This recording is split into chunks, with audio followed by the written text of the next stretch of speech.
สวัสดีครับท่านผู้ชมและท่านผู้ฟังทุกท่านวันนี้ผมมีจักรยานออกกำลังกาย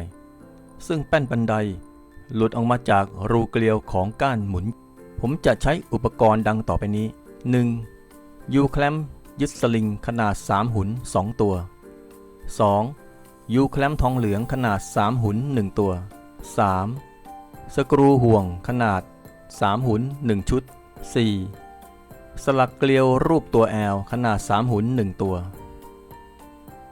อุปกรณ์ที่เห็นอยู่นี้มีการปรับแต่งบ้างเพื่อให้เข้ากันได้กับก้านหมุนจานมาดูกันเลยครับ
ค่อยๆปรับแต่งให้ได้ตามตำแหน่งที่ต้องการ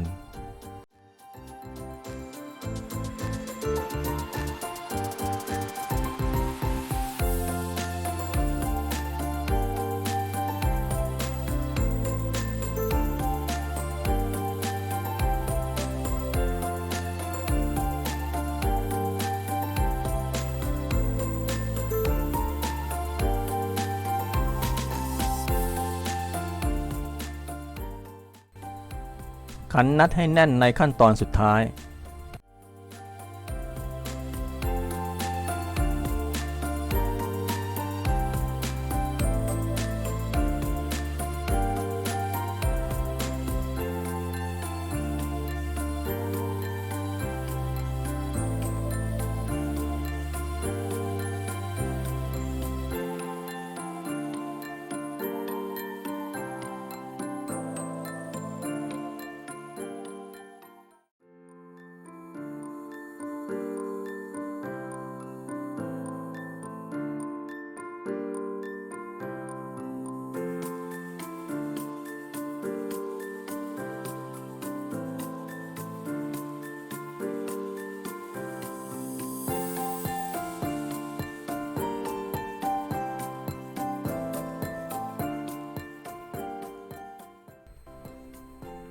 ทำแป้นบันไดหรือไม่ทำก็ได้ครับตามใจชอบ